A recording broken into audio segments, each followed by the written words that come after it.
Question hour జంజీ దేశాలను వణికిస్తూ ఉన్నాయి.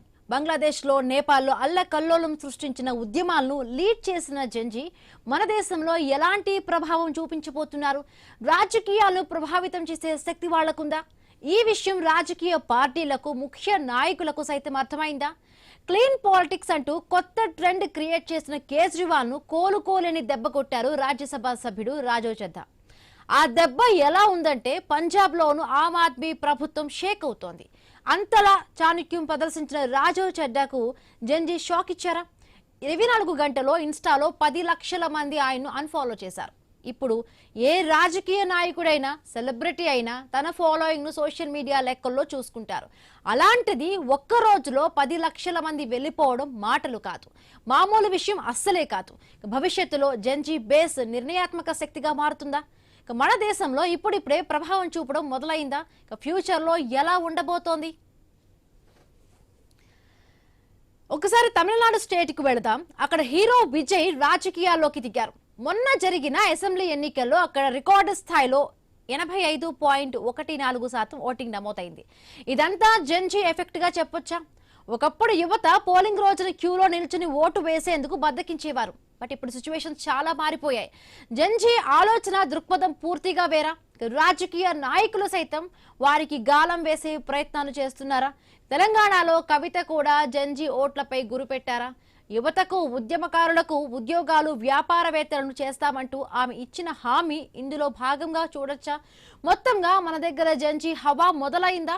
రాజకీయాలను ప్రభావితం చేసే శక్తిగా మారుతుందా? ఇప్పుడు ఇదే చాలా వరకు కూడా చర్చించుకోవాల్సిన టాపిక్ గా ఉంది. రాఘవ్ చడ్డా ఆమ్ ఆద్మీ పార్టీ నుంచి బీజేపీలో చేరిన తరువాత ఇన్స్టాగ్రామ్ లో 24 గంటల్లో కూడా మొత్తంగా కూడా ఆయనకి 10 లక్షల నుంచి కూడా 11 లక్షల మంది వరకు కూడా అన్ఫాలో చేశారు. మొత్తంగా 14.6 మిలియన్ సబ్స్క్రైబర్లు, మిలియన్స్ వాళ్లకు ఆ ఫాలోవర్స్ ఉండేవారు. ఒక్కసారిగా కూడా ఆయన బీజేపీ పార్టీలో చేరడంతో వీళ్ళందరూ కూడా వీళ్ళందరూ కూడా అన్ఫాలో చేశారు. ముఖ్యంగా కూడా ఈ ఎవరైతే ఫాలోవర్స్ ఉన్నారో ఈ ఫాలోవర్స్ అందరూ కూడా జంజీ వాళ్లే అంటూ కూడా చాలా వరకు కూడా బయటకు న్యూస్ వస్తోంది. సో మాట్లాడదాము. హేబా గారు ఆమ్ ఆద్మీ పార్టీ తెలంగాణ రాష్ట్ర అధ్యక్షులు, అలాగే టీవీకి అధికార ప్రతినిధి పి సందీప్ రాయల్ గారు కూడా జాయిన్ అయ్యారు. నమస్తే అండి. ముందుగా హేమ గారు నమస్తే అండి. ఎట్లా చూడాలి? రాఘవ్ చడ్డా గారు ఆమ్ ఆద్మీ పార్టీ నుంచి బీజేపీలో చేరిపోగానే ఒక్కసారిగా కూడా ఆయనకున్న ఫాలోవర్స్ 13.5 మిలియన్స్ ఉన్న ఫాలోవర్స్ ఒక్క 24 అవర్స్ లోనే మొత్తంగా కూడా అందరూ అన్ఫాలో చేశారు. 14 నుంచి 11 లక్షల వరకు కూడా అన్ఫాలోస్ అయిపోయారు వాళ్ళందరూ కూడా. ఇదంతా జంజీ నుంచి వచ్చిన ఒక ఎదురు దెబ్బగా కూడా చెప్తున్నారు. ముఖ్యంగా సోషల్ మీడియాలో రాఘవ్ చడ్డాను ఉద్దేశిస్తూ కూడా సెల్ అవుట్, పంజాబ్ కా గద్దర్ ఇవన్నీ కూడా కామెంట్స్ కూడా వస్తూ ఉన్నాయి. ఏదైతే కూడా ఒక క్లీన్ పాలిటిక్స్ కి ఒక యూత్ ఐకాన్ గా ఉన్న రాఘవ్ చడ్డాని ఒక్కసారిగా కూడా పార్టీ ఇమేజ్ ఇప్పుడంతా కూడా షేక్ చేసిన పరిస్థితి. సో ఎట్లా ఉండొచ్చు? నిజంగా కూడా ఆయన ఒక క్లీన్ ఇమేజ్ ఉన్న ఏదైతే కూడా ఉందో అదంతా కూడా కోల్పోయారు అనుకోవచ్చా? కేవలం ఇది రాజకీయ లెక్కల పరంగానే చూడాలా? ఖచ్చితంగా జంజీ బ్యాచ్ అంటే జంజీ వాళ్ళని ఎలా అనుకుంటారు అంటే ఏం తెలియదు, ఊరికే ఫాలో అవుతారు అని చెప్పేసి అనుకోవడం మన భ్రమ. ఎందుకంటే వాళ్ళు క్లారిటీ ఉంది, ఎవరు ఏం చేస్తుంటారు, ఏ పార్టీ ఏం చేస్తుంటది. సో ఎవరు స్వార్థం కోసం మాట్లాడుతున్నారు. 14 సంవత్సరాలుగా రాఘవ్ చడ్డా కనబడలేదు, బట్ ఇప్పుడు 3 నెలల నుంచి కనబడుతున్నాడు అనేది ప్రతి ఒక్కరికి తెలుసు. ఓకే, ఫాలోవర్స్ పెరిగినా కూడా ఇప్పుడు వెంటనే వచ్చేసి తను ఒకప్పుడు వచ్చేసి బీజేపీ ప్రభుత్వాన్ని ఎలా అన్నారంటే వాషింగ్ పౌడర్ నిర్మా లాగా, దాంట్లో వాళ్ళ దాంట్లో చేరితే వాషింగ్ పౌడర్ నిర్మా లాగా అవుతూ ఉంటారు. సో ఇది చదువు లేని పార్టీ, మొత్తం వచ్చేసి ఆ పార్టీ అనేది మొత్తం చేసేదంతా భ్రష్టాచారం చేస్తుంది అని చెప్పేసి ఒక రోజున మాట్లాడండు. సో ఇదే మళ్ళీ ఇతను వచ్చేసి ఇప్పుడు నేను పిఎం అవ్వబోతున్నాను, సమస్యల మీద మాట్లాడుతున్నాను, ప్రజల పక్షాన ఉంటాను అని చెప్పేసి మాట్లాడిన అతన్ని ఇప్పుడు 3 నెలల తర్వాత ఇదే రోజు మేము ముందే చెప్పాము బీజేపీలోకి చేరబోతున్నాడు అని. ఆల్రెడీ మాకు తెలుసు కాబట్టి మేము చాలా వార్తలలో కూడా చెప్పడం కూడా జరిగింది. సో ఖచ్చితంగా ప్రజలు కానీ జంజీ బ్యాచ్ కానీ 100% వాళ్ళు ఏదైతే కుట్రపూరితంగా చేస్తున్నారా, ఏ స్వలాభం కోసం చేస్తున్నారా, అసలు దేనికోసం పాలిటిక్స్ చేస్తున్నారు, ఎవరు రాజకీయవేత్త ఏంటిది అనేది ప్రతి ఒక్కరికి గమనిస్తూనే ఉన్నారు. వాళ్ళు మనకంటే చాలా ఫాస్ట్ గా ఉన్నారు. సో అందువల్ల ఖచ్చితంగా వచ్చేసి తాను ఫ్యాన్ ఫాలోయింగ్ పెంచుకున్నా గానీ ఈ రోజున ఏ ప్రభుత్వం బీజేపీ ఏంటిది కమల్ ఆ, ఏదైతే జరుగుతుందో దాంట్లో చేరినందుకు ప్రతి ఒక్కరికి ఎలా ఉన్నది అంటే తిను చెప్పింది శ్రీరంగ నీతులు చేరిందేమో అంటే అంటే ఎలా ఉంటారంటే ఒక సామెత ఆ టైప్ లో వచ్చేసి దొంగ బ్యాచ్ లో చేరిండు అనేది అర్థమైపోయింది.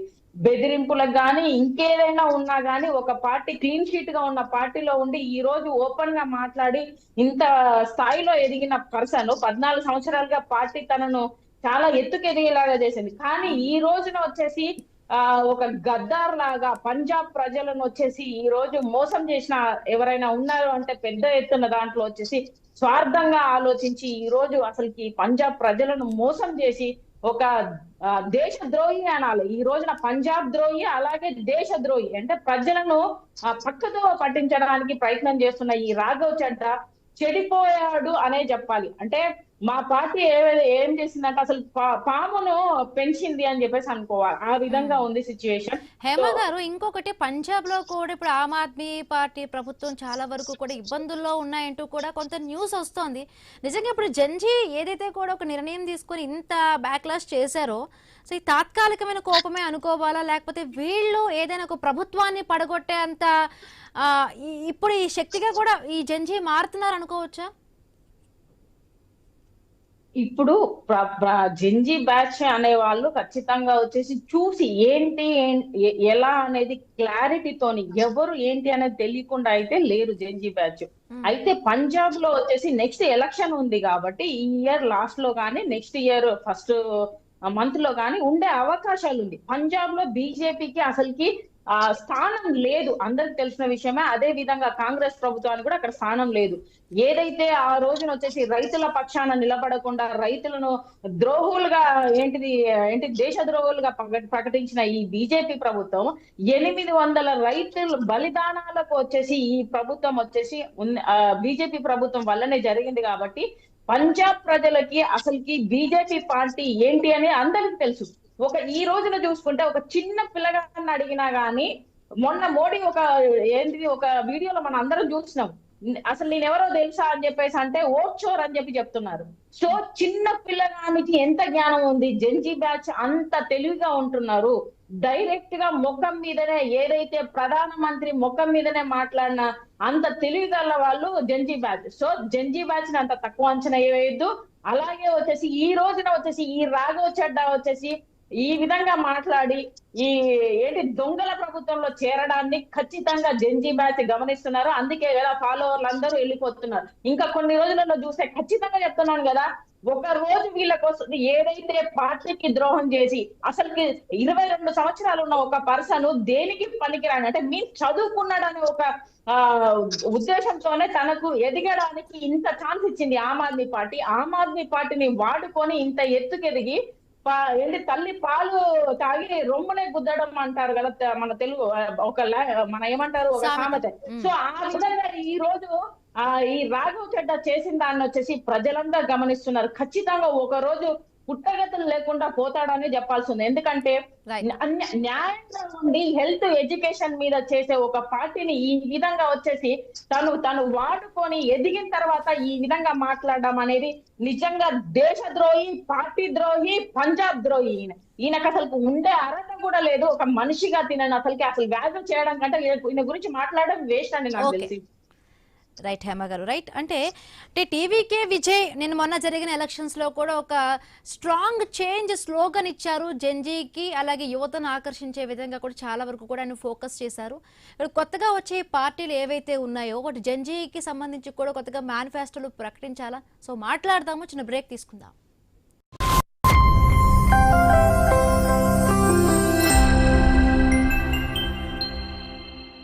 మాస్టర్ మైండ్స్ కామర్సు చదవాలనుకునే 10th ఇంటర్ విద్యార్థుల తొలి ఎంపిక.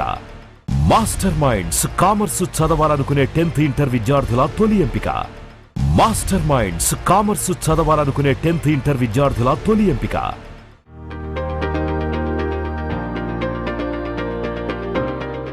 మాస్టర్ మైండ్స్ కామర్సు చదవాలనుకునే 10th ఇంటర్ విద్యార్థుల తొలి ఎంపిక. మాస్టర్ మైండ్స్ కామర్సు చదవాలనుకునే 10th ఇంటర్ విద్యార్థుల తొలి ఎంపిక.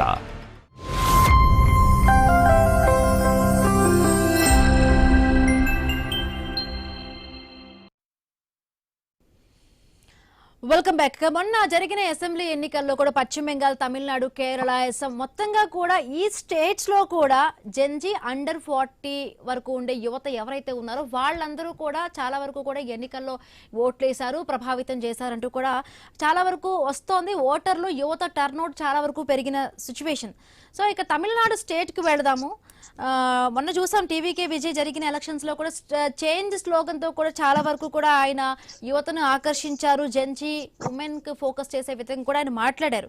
సో మొత్తంగా చెప్పండి సందీప్ రాయల్ గారు, ఏవైతే కూడా ద్రవిడ పార్టీలకు సంబంధించి కూడా ఆధిపత్యం చాలా వరకు కూడా తమిళనాడు స్టేట్స్ లో ఉంటుంది. ఒక్కసారిగా కూడా ఈ జెన్జీలు ఏదైతే ఫోకస్ చేశారో మన ఎలక్షన్స్ లో కూడా చాలా వరకు ఈ ఆధిపత్యాన్ని అంతా కూడా బద్దలు కొట్టే విధంగా కూడా ఉండొచ్చామన్న చూసాము. చాలా వరకు కూడా 81% వరకు కూడా తమిళనాడులో ఓటింగ్ పర్సంటేజ్ కూడా పెరిగిన పరిస్థితి, చాలా వరకు ఎక్కువ పెరిగింది.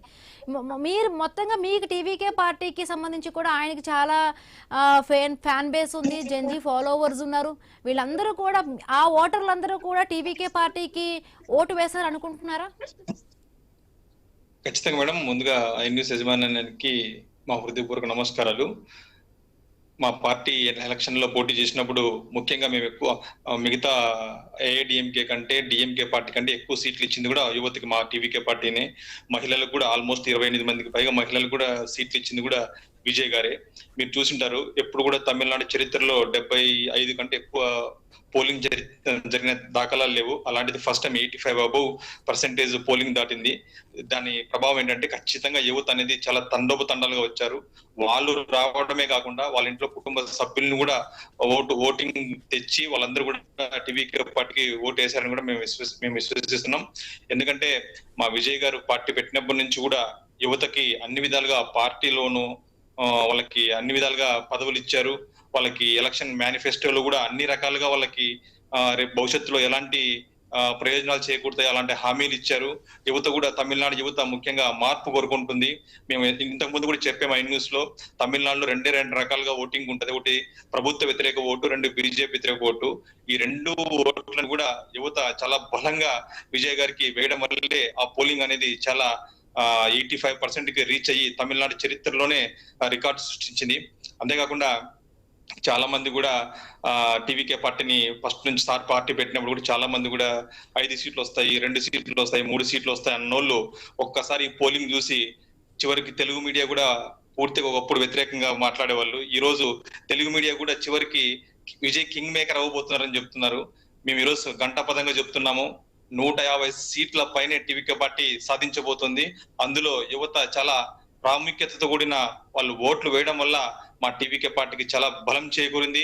విజయ్ గారు ఎలాంటి ఎవరు అండ లేకోకుండా నిలబడ్డారంటే ఒక జెన్జీ యువత వాళ్ళు ఇచ్చిన బలమే విజయ్ గారిని ఈ రోజు ఈ స్థాయికి ఎవరితో మద్దతు పెట్టుకోకుండా, ఎవరిని ఇబ్బందులు పెట్టినా, బీజేపీ పార్టీ ఇబ్బంది పెట్టినా, డిఎంకే ఇబ్బంది పెట్టినా కూడా నిలబడ్డారంటే అది తమిళనాడులో ఉన్న జెన్జీ యువత యొక్క ఒక సపోర్ట్ అని కూడా మేము ఈరోజు చెప్తున్నాము. అంతేకాకుండా మా పార్టీ అనేది రాబోయే రోజుల్లో కూడా ఖచ్చితంగా చాలా బలంగా పనిచేయబోతుంది.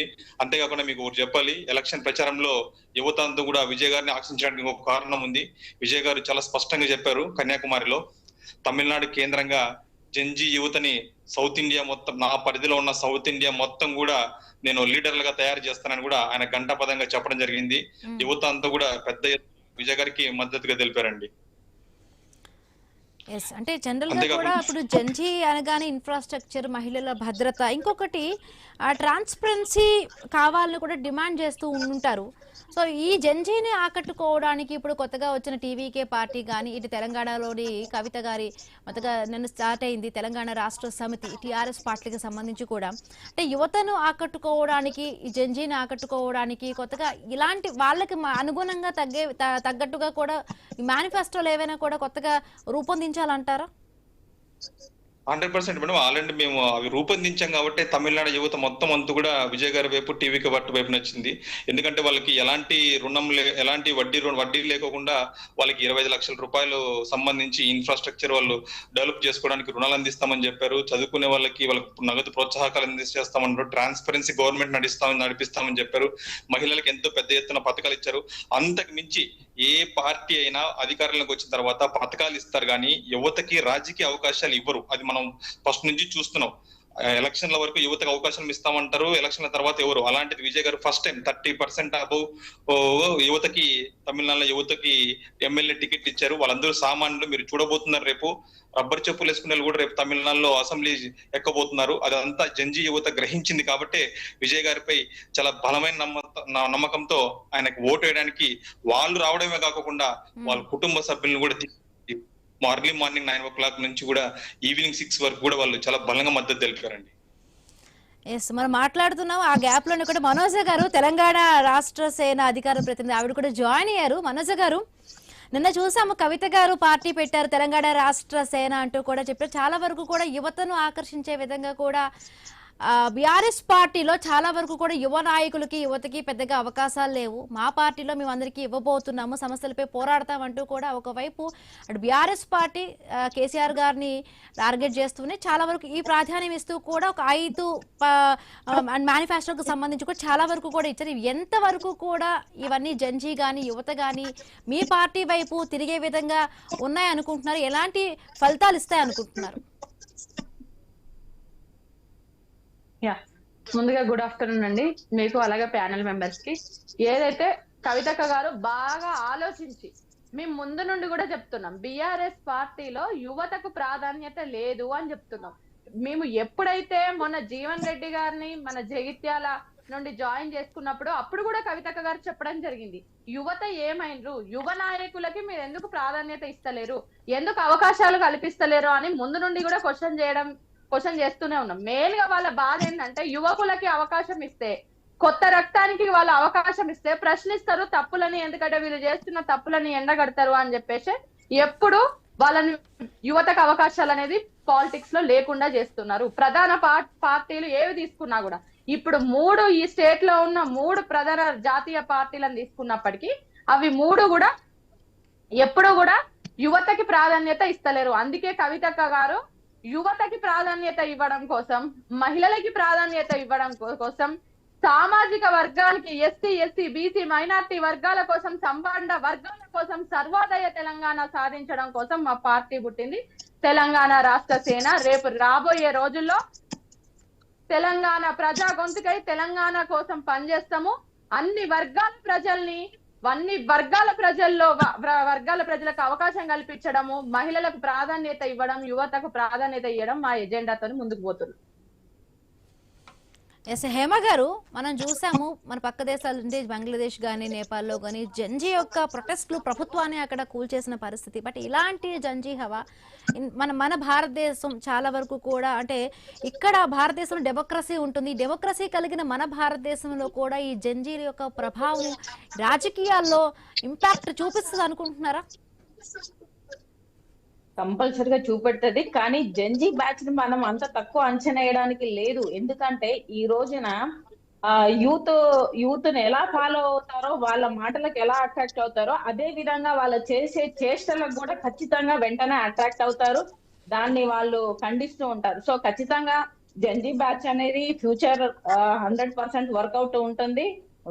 ఏదైతే ఆ రాష్ట్రాలలో ఎలా కూలగొట్టారో, ఇక్కడ ఏ ప్రభుత్వం అయితే వచ్చేసి మాటలు చెప్పి 420 హామీలు చేసి కానీ, లేకపోతే జుమ్లా మాటలు చెప్పే ప్రభుత్వాలు ఉన్నా కానీ వాటి అన్నింటిని ఎండగట్టే రోజు ఒక రోజు ఖచ్చితంగా వస్తుంది. ఈ రోజున వచ్చేసి ఆమ్ ఆద్మీ పార్టీని అందరూ వచ్చేసి maximum Aam Aadmi party ఎజెండానే choose చేసుకోవడానికి కారణం కూడా ఇదే ఉంది. ఎందుకంటే హెల్త్ ఎడ్యుకేషన్, మనం కట్టే ట్యాక్సులకు వచ్చేసి హెల్త్ ఎడ్యుకేషన్ అనేది మోస్ట్ ఇంపార్టెంట్. అది ఇవ్వాలి ప్రజలకి, అది ఫ్రీగా కాదు, మనం కట్టే ట్యాక్సులు. సో అది ఏదైతే ఎంచుకున్న పార్టీ ఏదైతే ఉందంటే ఆమ్ ఆద్మీ పార్టీ పెట్టిన వెంటనే అదే సంవత్సరంలో వచ్చేసి అధికారంలోకి రావడం జరిగింది. అదే విధంగా వచ్చేసి ఆ పార్టీ ఇంప్లిమెంటేషన్ చేసింది. ఇప్పుడు కొత్తగా పార్టీలు, ఇప్పుడు ఈ రోజు కవిత గారు కూడా పార్టీ పెట్టడం జరిగింది అంటే అది మా పార్టీ సిద్ధాంతాలు. ఒకసారి మీరు గమనిస్తే విద్య, వైద్యం అనేది, నాణ్యమైన విద్య అండ్ టాప్ లెవెల్లో ఎడ్యుకేషన్ అనేది ఇవ్వాలి అనేది పార్టీ మా సిద్ధాంతం.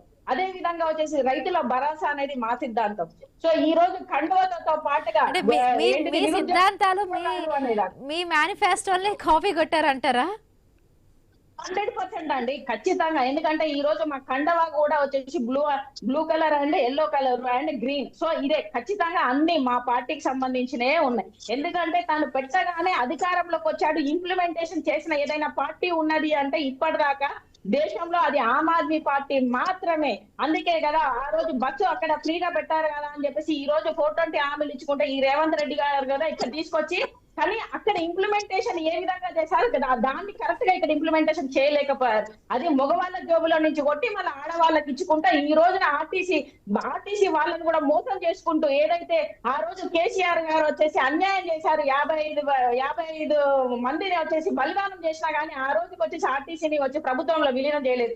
ఈ రోజు మళ్ళీ వచ్చేసి ఆర్టీసీ బస్సు వాళ్ళు బస్సు ఫ్రీ ఇచ్చినా కూడా దాన్ని ఆహ్వానించారు, ప్రజలలో వెళ్ళారు. ఈ రోజు ప్రభుత్వంలో విలీనం చేస్తా అని చెప్పేసి ఈ ప్రభుత్వం ఈ రోజు మోసం చేసుకుంటూ రేవంత్ రెడ్డి గారు ఆ విధంగా చేస్తున్నారు. సో ఈ విధంగా చూసుకుంటే ఆమ్ ఆద్మీ పార్టీ ఇంప్లిమెంటేషన్ అనేది అంతకుముందు కేసీఆర్ కూడా గల్లీ దవాఖానాలను బస్సీ దవాఖానాలు అనేది ఢిల్లీలో పెడితే ఆమ్ ఆద్మీ పార్టీ కేజ్రీవాల్ గారు పెడితే అదే ఇక్కడ ఇంప్లిమెంటేషన్ చేయడానికి కూడా ప్రయత్నించారు. అంటే ఆమ్ ఆద్మీ పార్టీ అంత ఇంప్లిమెంటేషన్ చేసింది, దాన్ని వేరే పార్టీలు కూడా తీసుకోవడానికి ప్రయత్నం చేస్తున్నారని చెప్పేసి చెప్పాల్సి వస్తుంది. మనోజ్ గారు, సో ఏం చెప్తారు? హేమ గారు చెప్పిన దానికి వాళ్ళకున్న సిద్ధాంతాలు ఏవైతే కూడా ఉన్నాయో manifesto same as it is గా కూడా మీరు అంటున్నారు. అటు కేసీఆర్ గారు కూడా మొదట్లో ఆమ్ ఆద్మీ పార్టీ ఏవైతే ఉన్నాయో అవే పెట్టారు, ఇప్పుడు కవిత గారు కూడా అవే పెట్టారు అంటున్నారు. దాంతో పాటు ఇప్పుడు యువత రాజకీయాల్లోకి వస్తున్నా కూడా ఎందుకు ఒక స్థిరమైన అంటే నాయకత్వం అయితే మాత్రం కనిపించడం లేదంటే అంటే వాళ్ళని వాడుకుంటారో మరి ఏమో తెలియదు కానీ ఓట్లు వేయడం కానీ ఏదైనా కూడా, బట్ స్థిరమైన నాయకత్వం అయితే రాజకీయ పార్టీలో మాత్రం కనిపించడం లేదు. ఇప్పుడు కలర్ అన్నా ఎల్లో అన్నా బ్లూ అన్నా ఇవేంటంటే బ్లూ ఏది మేము సామాజిక తెలంగాణ అన్న ఎజెండాతో ముందుకు పోతున్నాం కాబట్టి ఆ విధంగా మా కలర్ అనేది బ్లూ తీసుకోవడం జరిగింది. అంతేగాని ఇందులో కాపీ కొట్టడం, నేను ఇంకొకటి ఏమంటా అంటే ఎవరిని కాపీ కొట్టినా ఏం చేసినా కూడా మంచి ఎక్కడి నుండి అయినా చూసి నేర్చుకోవచ్చు. మంచి చెయ్యాలి అనుకుంటే మేము మంచి చేయాలి అనుకుంటున్నాం. సామాజిక తెలంగాణ నినాదము, సర్వోదయ తెలంగాణ నినాదం ఉంది కాబట్టి మేము బ్లూ కాన్సెప్ట్ పెట్టుకోవడం జరిగింది. మాకు కొన్ని సెంటిమెంట్స్ కానివ్వండి, మాకు కొన్ని కలిసి వచ్చే ఉంటాయి కాబట్టి మేము ఎల్లో కలర్ కి వెళ్లాల్సి వచ్చింది. అట్లా ఎవరి సిద్ధాంతాలు వాళ్ళకు ఉంటాయి. అల్టిమేట్ గా నేనేమంటున్నా అంటే పార్టీలు ఏవైనా కానివ్వండి, మేము అటు ఏఐఎఫ్బిని కలుపుకొని పనిచేసినా, ధర్మ సమాజ్ మన పార్టీని మన అన్నని కలుపుకొని పనిచేసినా, ఎవరిని కలుపుకొని విశారదన్ అన్నని కలుపుకొని పనిచేసినా, ఎవరిని కలుపుకొని పనిచేసినా అల్టిమేట్ గా ప్రజలకు ఎవరు మంచి చేయాలి అనుకుంటున్నారు, ఎవరి సిద్ధాంతాలు మంచిగా ఉన్నాయి, ఆ సిద్ధాంతాలు మా సిద్ధాంతాలతో మ్యాచ్ అయినప్పుడు మేము వెళ్ళడం జరిగింది. అంతేగాని కాపీ కొట్టడం ఏం కాదు. ముందు నుండి కూడా ఈ తెలంగాణ రాష్ట్రంలో ఒక విద్యా వైద్యం అనేది ఫ్రీగా ఇచ్చినప్పుడు ఆటోమేటిక్ గా మిగతాదంతా అదే జనరేట్ అవుతుంది. విద్య అనేది ఫ్రీ ఉండాలి, వైద్యం అనేది ఫ్రీ ఉండాలి అని కవితక్క గారు ఆ రోజు అప్పుడున్న టిఆర్ఎస్ పార్టీ కూడా చెప్పడం జరిగింది. వాళ్ళు చేయలేదు కాబట్టి కవితక్క గారు చేయాలనుకుంటున్నారు. ఇంకోటి ఈ యువత కంటారా, మిగతా పార్టీలు వాడుకొని వదిలేసి ఉండొచ్చు, చేసినవి కూడా అంతే. మిగతా పార్టీలు ఎప్పుడైతే ఎలక్షన్లకు కానివ్వండి, ఓటు బ్యాంకు కానివ్వండి యువతని వాడుకున్నారు. కానీ యువతకి ఇప్పుడు నిరుద్యోగులు పెరుగుతున్నారు. నిరుద్యోగులు మనం చూసినాము, రేవంత్ రెడ్డి గారు అధికారంలోకి ఎట్లా వచ్చిండ్రు, యువతని నిరుద్యోగులని అందరిని రెచ్చగొట్టి మీకు 1,00,000 ఉద్యోగాలు ఇస్తామని చెప్పేసి ఎన్నో చెప్పి 2 లక్షల ఉద్యోగాలు ఇచ్చేస్తాం నెలలోపే అని ఎన్నో హామీలు చెప్పేసి వాళ్ళ గద్దెనెక్కిండ్రు. మేమేమంటున్నామంటే కవితక్క గారు ఒక తల్లిగా రేపు ఈ తెలంగాణ రాష్ట్రానికి ఒక తల్లిగా పరిపాలన కాబట్టి ప్రతి పౌరుడి బాధ ఆమె బాధగా చూస్తారు కాబట్టి డెఫినెట్ గా యువతకి మా పార్టీలో ప్రాధాన్యత ఇచ్చుకుంటాం. సందీప్ రాయల్ గారు, ఫైనల్ గా ఇప్పుడు జెన్జీ అనే వాళ్ళు ఒక ఐడియాలజీకి తగ్గట్టుగా ఓట్లు వేస్తారా? ఇంకొకటి 85% వరకు కూడా అక్కడ తమిళనాడులో ఓటింగ్ పర్సంటేజ్ పెరిగింది. ఇంకొకటి ట్రెండ్ కి తగ్గట్టుగా కూడా వాళ్ళు ఫాలో అవుతారంటారా? సో ఫైనల్ గా ఏం చెప్తారు, కన్క్లూడ్ చేయండి మేడం. తమిళనాడు మన దేశంలో ఉన్న యువత కంటే మేము ఎలక్షన్ ప్రచారం చేసాం, మొత్తం అక్కడ పల్స్ చూసాం కదా. తమిళనాడు యువత చాలా తెలివిమంతులు, వాళ్ళు చాలా ఐడియాలజీ కనెక్ట్ అవుతారు. అంతకు మించి వాళ్ళ రాష్ట్రంలో, తమిళనాడు రాష్ట్రంలో ఆ రాష్ట్రాన్ని ఎవరు బలంగా కాపాడతారు, ఎవరు బీజేపీకి లొంగిపోరు అనే కాన్సెప్ట్ మీద తమిళనాడు యువత ఉంటుంది. అందుకే ఇన్ని రోజులు డిఎంకే తన హవా నడిపించింది. ఇప్పుడు ఆ డిఎంకే చేసిన అరాచక పాలనని బీజేపీకి లొంగిపోని విజయ్ గారిని, ఈ రెండింటిని విజయ్ గారిలో చూశారు కాబట్టి తమిళనాడులో ఉన్న జంజీ యువత మొత్తం కూడా విజయ్ గారి వైపు ఉంది. కాబట్టి మీకు లాస్ట్ ఒకటి చెప్తానండి, టీవీకే పార్టీలో ఎక్కువ అవకాశాలు యువతకి ఇచ్చింది టీవీకే పార్టీనే, ఎమ్మెల్యే సీట్లు ఇచ్చింది టీవీకే పార్టీనే. రేపు ప్రభుత్వం ఏర్పడ్డాక మంత్రి పదవులు కూడా యువతకి ఎక్కువ ఉంటాయని కూడా విజయ్ గారు స్పష్టంగా మధురైలో చెప్పారండి. Right, thank you so much అండి సందీప్ రాయల్ గారు, హేమ గారు, మనోజ్ గారు డ్రైవ్ లో పాల్గొన్నందుకు. చూసారు కదా, ఇది వాళ్ళ క్వశ్చన్ అవర్. Keep watching.